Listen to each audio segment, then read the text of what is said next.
bagaimana caranya kita bisa punya habit yang bagus atau perilaku yang bagus.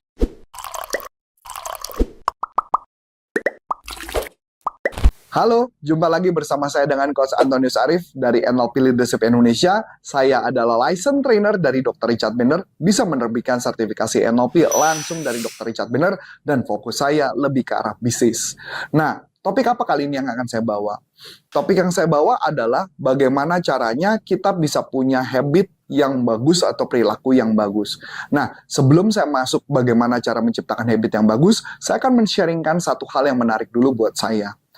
Saya sebelumnya mau menceritakan bahwa pernah nggak Anda mengalami bahwa ketika misalkan Anda urutan mandi Anda, misalnya pertama cuci muka dulu, kemudian habis itu sikat gigi, kemudian Anda sabunin badan, dan kemudian Anda bilas. Suatu ketika, Anda tadi adalah awal cuci muka, tapi kali ini Anda sikat gigi, kemudian Anda sabunin badan, siram, dan kemudian Anda baru cuci muka, mendadak Anda bingung, saya sudah sikat gigi atau belum? Saya sudah sabunan atau belum? Pasti pernah ngalamin kan? Yang mengalami, komen ya. Nah, gini teman-teman. Ternyata saya baru dapat tahu bahwa semua informasi disimpan di dalam pikiran, yang dimana disebut namanya habit. Nah, habit itu bisa kita create dan bisa kita buat menjadi yang sangat powerful. Karena cerita ini relate dengan judul bukunya The Power of Habit, yang kebetulan buku ini menurut saya cukup menarik. Di dalam buku Power of Habit, dia menceritakan ada satu orang yang mempunyai short term memory. Dia punya kebiasaan, dia turun, ini kebiasaannya setiap pagi ya, dia turun ke bawah bersama istrinya, kemudian dia buka kulkas, dia ngambil sereal, dia makan sereal, dan kemudian setelah makan sereal, dia keliling komplek jalan, dan kemudian balik ke rumah sambil menonton TV dengan memegang remote. Dan itu aktivitas yang selalu dilakukan. Dan dia mempunyai short term memory. Nah, ini yang menarik. Apa yang membuat saya menariknya? Suatu ketika, pagi-pagi, istrinya lagi sibuk di atas, suaminya turun ke bawah, dan kemudian ketika istrinya turun ke bawah, dia pikir suaminya akan nungguin dia. Ketika dia turun ke bawah, ternyata suaminya hilang. Hilang kemana dong? Nah, ini yang menarik.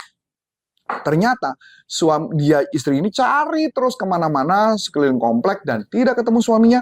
Dan ketika sampai di rumah, dia menemukan suaminya sedang nonton TV sambil memegang remote. Ketika ditanya ke suaminya, apa yang kamu lakukan? Si suami mengatakan bahwa dia nggak melakukan apa-apa, dia hanya duduk nonton TV. Nah, dia penasaran. Besoknya, si istri ini mengikuti perjalanan si suaminya. Jadi begitu dia turun, ternyata suaminya melakukan kebiasaan turun ke bawah, buka lemari es, ngambil sereal, dia makan, dia keliling komplek, dan sampai di rumah dan nonton TV. Dari sejak saat itu, dia tahu, oh, berarti suaminya melakukan sebuah kebiasaan. Sejak saat itu dia tidak temenin. Tapi pernah ada satu kejadian yang dimana suaminya jalan dan tidak balik. Dan setiap suaminya tidak balik, dia ketika dicari suaminya, tahu dari mana? Suaminya hanya berdiri di pinggir jalan di tempat yang dimana terjadi perubahan, yaitu ada situasi, mungkin bangunan yang lagi baru dibangun, atau jalan lagi dibongkar, maka suaminya akan berhenti di situ. Ini mirip kan dengan cerita saya tadi, yang cuci muka tadi, ada satu bagian yang skip, dan ternyata orangnya jadi bingung. Nah, ternyata konsep inilah yang digunakan mengenai habit. Gimana caranya? Dan di dalam gambar ini saya ambil langsung dari Power of Habit, dan sebenarnya teknik ini menurut saya teknik NLP. Tekniknya sederhana banget. Yang pertama ada cue, kemudian ada rutin, dan kemudian ada reward. Nah, saya kasih gambaran buat teman-teman. Kalau misalkan saya ambil contoh, saya pengen punya kebiasaan setiap makan saya berdoa. Kebetulan saya dulu punya problem, yaitu adalah saya setiap makan tidak pernah berdoa. Saya bingung gimana caranya membuat kebiasaan, padahal udah diingetin berkali-kali dan lolos terus, dan lolos terus, dan lolos terus. Makanya wajar juga ya kalau kita lihat ya, teman-teman kita, sahabat-sahabat kita yang beragama muslim, dia kalau mendengar bunyi azan dan mendadak, mereka jadi refleks dan langsung melakukan sholat. Itu sebenarnya bunyi azan adalah cue-nya, yang dimana ada rutinitas yang dilakukan.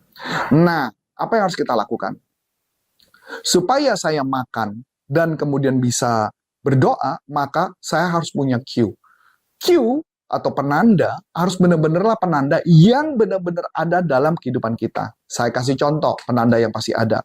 Penanda yang pasti ada ketika mau makan apa? Contoh, mengambil piring. Betul nggak teman-teman? Nah, ketika mau ngambil piring, itulah penandanya. Nah, jadi saya masukkan setiap mau makan, saya masukkan penanda ambil piring. Nah, ketika ambil piring, saya taruh makanan, dan otomatis saya langsung berdoa. Gimana cara prosesnya? Jadi saya harus membayangkan, ini gampang banget tekniknya. Anda cukup membayangkan piring, kemudian Anda ambil makanan, dan kemudian Anda berdoa, dan kemudian Anda ngerasa lega, dan kemudian Anda lanjutkan makan. Makan itu adalah reward-nya. Nah, jadi kita ketika membuat suatu buah kebiasaan dengan memvisualisasikan 3-5 kali, kebiasaan itu akan menjadi sebuah habit. Dan bagaimana juga saya punya problem berkaitan dengan kebiasaan membaca buku. Nah, itu juga sama. Kebiasaan membaca buku, tugas kita adalah mencari cue-nya. Nah, kalau cue saya ketika membaca buku adalah ketika saya bangun tidur, selesai berdoa dan sebagainya, saya pasang cue-nya adalah membayangkan, berarti cue-nya saya harus membayangkan, saya lagi selesai berdoa, kemudian saya ambil buku, dan saya baca buku, dan reward-nya adalah hati saya yang merasa lega. Dan itu harus dibayangkan 3-5 kali dari urutan awal. Dari selesai doa. Ya, ingat ya, patokannya selesai doa, kemudian baca buku. Seandainya saya tidak pernah berdoa paginya, apakah saya akan melakukan membaca buku? Sudah pasti tidak. Karena belum ada cue yang memang benar-benar dijalankan secara otomatis. Jadi tugas Anda adalah memasang satu cue yang memang sudah pasti ada. Dulu teman saya mau mencoba untuk membaca buku dengan cara dia minum air putih, baru baca buku. Saya cuma nanya. Waktu itu kemudian dia lakukan, dan beberapa waktu kemudian dia bilang nggak berhasil. Saya tanya sama dia, apakah minum itu adalah sebuah kewajiban apakah meminum itu adalah sebuah kewajiban yang selalu dilakukan sama dia? Dan dia jawab, tidak. Rupanya minum pun bukan menjadi sebuah yang pasti otomatis jalan. Jadi oleh sebab itu wajar, maka ketika melakukannya dia tidak berhasil. Jadi kalau mau berhasil gimana dong? Kalau mau berhasil pastikan Anda pasang cue yang benar-benar cue tersebut memang ada dalam kehidupan Anda. Oke? So, gambaran ini paling nggak Anda bisa punya habit-habit baru yang positif. Nanti ada cerita ya, kira-kira habit apa yang Anda buat di tulisan di kolom komentar. Saya, Coach Antonius Arif dari NLPleadershipindonesia.com. Sampai jumpa. Bye-bye.